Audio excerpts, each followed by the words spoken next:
दोस्तों, आप सभी का मेरे चैनल पर हार्दिक स्वागत और अभिनंदन है। आज हम लोग क्वाड्रेटिक इक्वेशंस का एक बेसिक कॉन्सेप्ट डिस्कस करेंगे जो ऑलरेडी हम प्रीवियस लेक्चर में डिस्कस कर चुके हैं, बट उस पर बेस्ड प्रॉब्लम्स कैसे फ्रेम हो सकती हैं हमारे बोर्ड एग्जाम में, साथ ही साथ आईआईटी जेईई में भी ऐसी कॉन्सेप्ट बेस्ड क्वेश्चंस कैसे फ्रेम होती हैं। तो चलिए स्टार्ट करते हैं आज के लेक्चर का ये पहला क्वेश्चन। ठीक है, तो क्वेश्चन क्या कह रहा है कि x divided by x plus 1 plus x plus 1 divided by x is equal to 41 by 20 है। देन फाइंड, क्या फाइंड करना है भैया? x फाइंड करना है। ठीक है, अब ऐसे क्वेश्चन को सॉल्व करने से पहले जो दो बातें आपको याद रखनी है वो क्या है? नंबर एक, कि जैसे ही आपको यहां पे न्यूमरेटर और डिनोमिनेटर के फॉर्म में दिख रहा है, हमेशा डिनोमिनेटर पे कंडीशंस लगा दीजिए कि भैया इक्वल टू 0 नहीं हो सकता। तो डिनोमिनेटर में x प्लस 1 है तो ये 0 के इक्वल नहीं हो सकता। इसका मतलब हमें ये पता है कि भैया ये नॉट इक्वल टू 1। अच्छा, दूसरे वाले डिनोमिनेटर में भी कंडीशंस लगेगी क्या? x is not equal to 0, इसका मतलब x नॉट इक्वल टू 0 ही होना है। ठीक है ना? तो ये दो कंडीशंस हमें लगानी है। कहने का मतलब ये है कि डिनोमिनेटर को इक्वल टू 0 कर लेना है, इंश्योर कर लेना है, क्योंकि पता नहीं क्या हो कि सॉल्व करते करते x की जो वैल्यूज हैं वो 0 और -1 आ जाए, तो हमें उन वैल्यूज को अवॉइड करना है, क्योंकि उन वैल्यूज पे ये जो फंक्शन है, ये जो एक्सप्रेशन है, ये नॉट डिफाइंड हो जाएगा। ठीक है ना? क्योंकि 1/0 हमें नहीं पता इसकी वैल्यू क्या है भाई, होगा कुछ बट नॉट डिफाइंड है। तो ऑलरेडी हम लोग डिस्कस कर चुके हैं ऐसा क्यों होता है। ठीक है ना? चलिए वापस आते हैं। अब देखिए, ऐसी प्रॉब्लम को सॉल्व करने के ना दो तरीके हैं हमारे पास। एक तरीका ये कहता है कि हम इसको प्रॉपर क्वाड्रेटिक इक्वेशन में कन्वर्ट करें और वहां से इसको सॉल्व करें। तो ठीक है भैया, कर लेते हैं, प्रॉपर क्वाड्रेटिक इक्वेशन में इसे कन्वर्ट कर लेते हैं। ठीक है ना? एक्स स्क्वायर क्या करेंगे, इसको x से मल्टीप्लाई करेंगे। ठीक है, अच्छा यहां पे x प्लस 1 से मल्टीप्लाई कर देंगे तो यहां भी x प्लस 1 आ जाएगा। ठीक है, तो ये क्या हो जाएगा? X squared divided by x squared plus x, plus यहां पे क्या आ जाएगा? x प्लस 1 का whole squared divided by x squared plus x is equal to 41 by 20। ठीक है, तो ये पहला तरीका हम लोग डिस्कस कर लेते हैं जो हमारे कोर्स में, जिसे हमें डिस्कस करना है। ठीक है ना? ठीक है, और आगे बढ़ते हैं, इसको सॉल्व कर लेते हैं। ठीक है ना?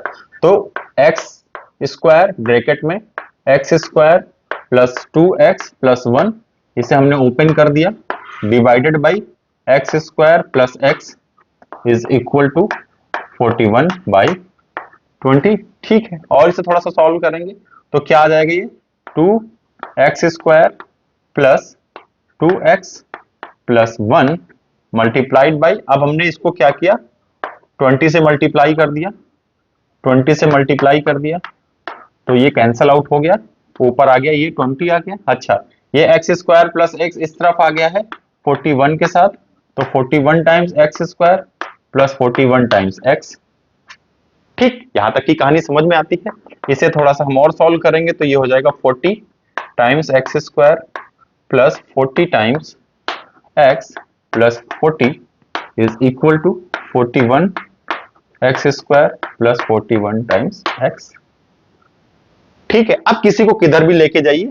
ठीक है, हमने क्या देखा, इसको इस तरफ लाएंगे तो ये माइनस एक्स स्क्वायर रह जाएगा, माइनस एक्स रह जाएगा, प्लस 40 इज इक्वल टू 0 हो गया। अच्छा, इसे और थोड़ा सा सॉल्व करेंगे तो ये क्या हो जाएगा? X squared plus x minus 40, भैया माइनस कॉमन ले लिया हमने। ठीक है ना? माइनस 1 कॉमन ले लिया। ठीक है, इसे थोड़ा और सॉल्व कर लेंगे तो फाइनली हमारे पास आ जाएगा x squared plus x plus 40 is equal to 0।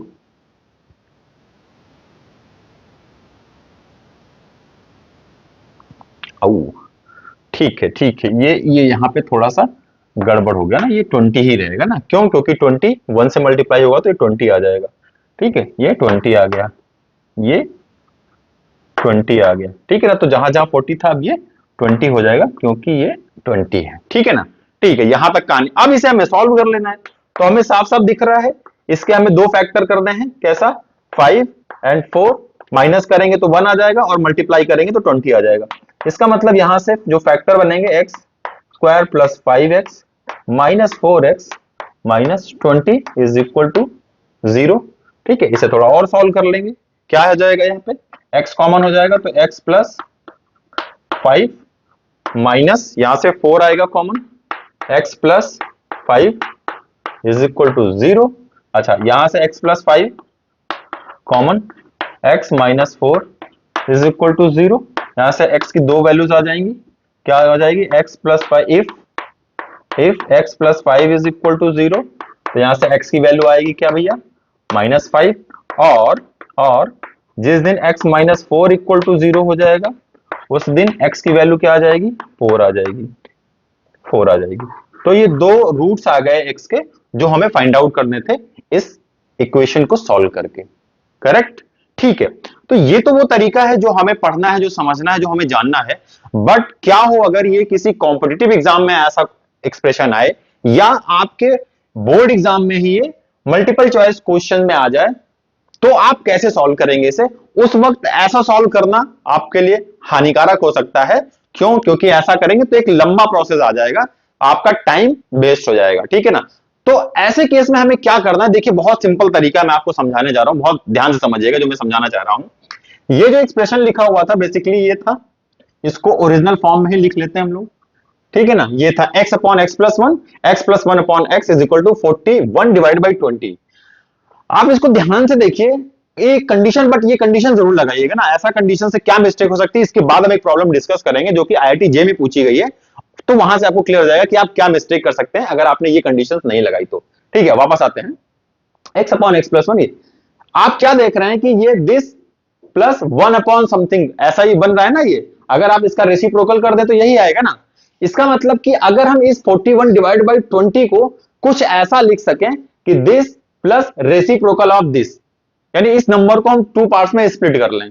और देखिए इसको आप कैसे स्प्लिट कर सकते हैं, इसको मैंने लिखा x upon x plus 1 plus x plus 1 divide by x is equal to, इसको हम क्या लिख सकते हैं, ध्यान से समझिएगा। इसको आप देखिए 4/5 प्लस 5/4 लिख सकते हैं क्या। देखिए 4 4 16, 5 5 25, 25 प्लस 16 कितना होता है 41। अच्छा, 5 मल्टीप्लाइड बाई 4 20, तो ये देखिए यही आ रहा है। करेक्ट। अब आपको क्या दिख रहा है कि 4/5 एंड 5/4 एक दूसरे के रेसिप्रोकल हैं, और वही चीज इस एक्सप्रेशन में भी है, लेफ्ट हैंड साइड में भी। तो इसका मतलब ये है कि ये इसके इक्वल होगा तो ये इसके इक्वल हो जाएगा, या ये अगर इसके इक्वल है तो ये इसके इक्वल हो जाएगा। ठीक, हम कोई भी एक मान लेते हैं, क्या कह सकते हैं, x plus if x plus 1 upon x is equal to 4/5, इसे सॉल्व करेंगे तो क्या आ जाएगा, 5x is equal to 4x plus 4, और यहां से x की वैल्यू आ जाएगी कितना, 4। करेक्ट, एक वैल्यू आ गई हमारे पास 4 जो कि आ रही है यहां से। अच्छा, दूसरी वैल्यू कैसे निकालेंगे, अब हम दूसरी बार क्या ले लेंगे भाई, ये भी तो हो सकता है ना कि x अपॉन एक्स प्लस 1 की वैल्यू 5/4 हो, तब क्या होगा, ऐसे केस में x upon x plus 1 is equal to 5/4 ले लेंगे, तब क्या होगा, तब आप इसे सॉल्व करेंगे तो 4 times x is equal to 5 time x plus 5, इसको इस तरफ लाएंगे तो ये माइनस x हो जाएगा इज इक्वल टू 5, इसका मतलब x is equal to minus का 5 आ गया। देखिए x is equal to minus 5 आ गया। तो ये एक्सप्रेशन सॉल्व करने के लिए आप यहां तक आए, बट इस वाले फंडे से आप जब इसको सॉल्व कर रहे हैं तो आपका 2 या 3 लाइन में ही इस क्वेश्चन का आंसर आ जाता है। करेक्ट, तो बेसिक कॉन्सेप्ट आपको समझ में आया ना। आपके कोर्स में चूंकि ये है क्वाड्रेटिक इक्वेशन, तो आप क्वाड्रेटिक इक्वेशन बना के सॉल्व करेंगे। जब कभी किसी कॉम्पिटिटिव एग्जाम में ऐसे क्वेश्चन आते हैं या मल्टीपल चॉइस टाइप के क्वेश्चंस आएंगे आपके बोर्ड के एग्जाम में, तो वहां पे आपको इस तरीके से सॉल्व करने की जरूरत नहीं है, आप इस तरीके से भी इसे सॉल्व करके इसका आंसर लिख सकते हैं। बट मेक श्योर कि ये कंडीशंस आप लगा लें। मैं फिर से बोल रहा हूं, मेक श्योर कि ये कंडीशंस आप जरूर लगाएंगे। ठीक है ना। तो चलिए चलते हैं नेक्स्ट क्वेश्चन की तरफ, जो आपको ये दिखाएगा कि अगर आपने ये कंडीशन नहीं लगाई तो आप कितनी बड़ी मिस्टेक कर सकते हैं प्रॉब्लम को सॉल्व करने के लिए। तो दोस्तों ये वो क्वेश्चन है जो आईआईटी में ये क्वेश्चन पूछा गया है, और इसमें वो आपसे कह रहे हैं कि भैया एक्स की वैल्यू फाइंड आउट करिए। अब देखिए ऐसी प्रॉब्लम को सॉल्व करते वक्त पहले तो हम ये डिस्कस करते हैं कि बच्चे मिस्टेक क्या करते हैं। तो मिस्टेक नंबर 1 वो क्या करते हैं, समझिएगा उसको। उन्होंने जैसे इस एक्सप्रेशन को देखा, उन्होंने कहा अच्छा एक काम क्या करते हैं यार, ये दिख रहा है, इसको फट से कैंसिल आउट कर दो। ये तो सिमिलर है ना, तो ये कैंसिल आउट हो गया। यहां से x की वैल्यू कितनी आ गई बच्चा, ये 1 आ गई। ठीक है, ये वैल्यू 1 आ गई। ये रही पहली मिस्टेक, मिस्टेक नंबर 1। ठीक है, जो पहली मिस्टेक आप करते हैं। ठीक, ठीक है, मिस्टेक नंबर 1 तो पता चल गई। मिस्टेक नंबर 2 वो क्या करते हैं, इसको सिंप्लीफाई करने लगेंगे। ठीक है ना, x upon x minus 1, x minus 1 ऊपर भी मल्टीप्लाई करना पड़ेगा, minus 2 upon x minus 1 is equal to क्या है, 1 minus 2 divided by x minus 1। यहां पे है तो इधर भी x माइनस 1 करना पड़ेगा, तो ऊपर भी x माइनस 1 करना पड़ेगा। ठीक है, ये समझ में आता है। ये क्या हो जाएगा, x squared minus x minus 2 divided by x minus 1 is equal to क्या हो जाएगा, ये x minus 1 minus 2 divided by x minus 1। अच्छा, ये सेम सिमिलर है, इसको कैंसिल आउट कर दिया।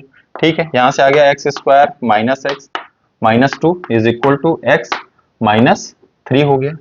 और थोड़ा सा इसे सिंप्लीफाई करेंगे तो क्या हो जाएगा, एक्स स्क्वायर माइनस ये क्या हो जाएगा, 2x minus 2 plus 3 is equal to 0। अच्छा, ये क्या आ गया, x squared minus 2x plus 1 is equal to 0। और इसे और सॉल्व करेंगे तो ये हमें दिख रहा है x माइनस 1 का whole squared is equal to 0। इसका मतलब कि x की जो वैल्यू आने वाली है वो आ जाएगी 1। ये आ गया आंसर, ये रहा आंसर। ठीक है, बहुत बढ़िया, आंसर आ गया। ठीक है, तो आंसर आ गया यहां से भी। तो भैया x बराबर, और यहां से भी तो आ रहा था, तो फिर इतना तीन झाम करने की क्या जरूरत थी हमको, क्यों ऐसा तीन झाम किया हम लोगों ने, क्यों हमने इतना तीन झाम किया, भैया आंसर तो यही आ गया था। तो पहले वाले ने ऐसी क्या मिस्टेक कर दी और दूसरे वाले ने फिर ऐसी क्या मिस्टेक की, आंसर तो सेम आ रहा है। इसका मतलब कि दो तरीके से आंसर सेम आ रहा है, तो क्वेश्चन का आंसर सेम होना चाहिए था। बट देखिए आपने मिस्टेक क्या की, कई बच्चों ने मिस्टेक को पकड़ भी लिया होगा, बट जिन्होंने नहीं पकड़ा है मैं उनको समझा दूं। मैंने क्या बताया बच्चों कि जब कभी भी आपको कोई भी एक्सप्रेशन दिखे, हमेशा डिनोमिनेटर पे पहले फोकस करिए, अगर वहां पे डिनोमिनेटर आ रहा है तो। यहाँ पे डिनोमिनेटर आ रहा है ना, क्या आ रहा है, ये दिख रहा है आपको। ठीक है, यहाँ पे भी आ रहा है और इस तरफ भी आ रहा है। तो सबसे पहले आपको क्या करना था, इस डिनोमिनेटर से कहना था भैया आप कभी जीरो मत होइएगा, नहीं तो हमारी जिंदगी बर्बाद हो जाएगी। क्या हो जाएगी, जिंदगी बर्बाद हो जाएगी। तो कहा ठीक है भैया, अब हम पर कंडीशन लगा दो, हमें कुछ खाने पीने को दे दो, हम खाते पीते रहेंगे ताकि हम कभी जीरो के बराबर ना हो। तो इन्होंने कहा ठीक है भैया, x इज इक्वल टू 1 ये कभी ना हो, तब ये सेटिस्फाई हो जाएंगे, कहेंगे हाँ हम आराम करेंगे, टेंशन मत लो, तुम्हें जो करना है करो। भैया जैसे इन्होंने x is not equal to 1 लिखा, अब आप इसको सॉल्व करने चले जाएंगे। ऐसे केस में ये आंसर भी सही हो जाता। ठीक है, ऐसे केस में ये आंसर भी सही हो जाता। कब, जब x इज इक्वल टू 1 ये एक्सेप्ट करता, बट ये एक्सेप्ट नहीं कर रहा है। इसका मतलब कि ये क्वेश्चन का सॉल्यूशन होने के बाद भी ये इसका आंसर नहीं होगा। ये x ये वैल्यू चूंकि ले ही नहीं सकता, तो x ले ही नहीं सकता तो भैया काहे का सॉल्यूशन, इसका मतलब कि ये x को ले ही नहीं सकता, तो ये भी आंसर आपका गलत है। ये दोनों तरीके से आपने प्रॉब्लम का सॉल्यूशन तो सही निकाला, बट ये x इज इक्वल टू 1 हो ही नहीं सकता, तो ये इसका सॉल्यूशन भी नहीं होगा। इत्तेफाक ये है x इज इक्वल टू 1 इसका एक ही ये सॉल्यूशन मिल रहा है, और ऐसे कंडीशन में x इस वैल्यू को ले नहीं सकता, इसलिए इसके कोई भी सॉल्यूशन नहीं होंगे, यानी x का कोई भी वैल्यू इसको सेटिस्फाई नहीं करेगा। ठीक है, क्लियर। चलिए, ये तो हुआ वो बात जो हमें डिस्कस करनी थी कि किस तरीके से आप मिस्टेक्स कर सकते हैं। अब उस तीसरे पॉइंट पे आते हैं कि इस प्रॉब्लम को हम देखते इजीली सॉल्व कर सकते थे, वो आपको दिख रहा है। आपने इसे कंपेयर किया, भैया x is equal to this है और ये वाला term is equal to this है, तो ये तो हमने पहले ही देख लिया था, इस बच्चे ने पहले ही देख लिया था, बट इसने मिस्टेक क्या की ये समझ में आया ना। तो ऐसी प्रॉब्लम्स देखिए बहुत ही बेसिक कॉन्सेप्ट पे बेस्ड होती हैं, बट ये आपके मैथमेटिकल थिंकिंग को कैसे टेस्ट करती हैं, कैसे चेक करती हैं, ये समझ में आ गया ना आपको। चलिए चलते हैं, एक और खूबसूरत प्रॉब्लम को हम डिस्कस करते हैं इसी कॉन्सेप्ट पे बेस्ड। ठीक है ना, वो प्रॉब्लम क्या है यहीं पर देख लेते हैं उसको। 4x divided by x minus 2 is equal to 8 divided by x minus 2। Correct. अब देखिए इस प्रॉब्लम को आप सॉल्व करना जाएंगे तो इजीली आपको दिख रहा है कि ये तो इससे कैंसिल आउट हो जाएगा। यहां से हमने देखा कि भैया 4x इज इक्वल टू 8, तो x की वैल्यू क्या आ गई, यहां से x की वैल्यू क्या आ गई भैया, 2 आ गई। आंसर तो आ गया यहां से, बट फिर से वही चीज, अगर आपने ये मिस्टेक कर रखी है तो आंसर आपका गलत आ गया। ठीक है, अब करना क्या था समझिए इसको। करना क्या था, सबसे पहले हमने देखा कि डिनोमिनेटर है, इसे हमें क्या करना भैया, इंश्योर करना कि भैया ये कभी जीरो ना हो। तो क्या कर देंगे, x minus two is not equal to zero लिखेंगे, then x is equal to क्या लिख देंगे, नॉट इक्वल टू टू। बस यहीं से तो खेला शुरू होता है आपका। ये असली खेल है जो आपको खेलना है।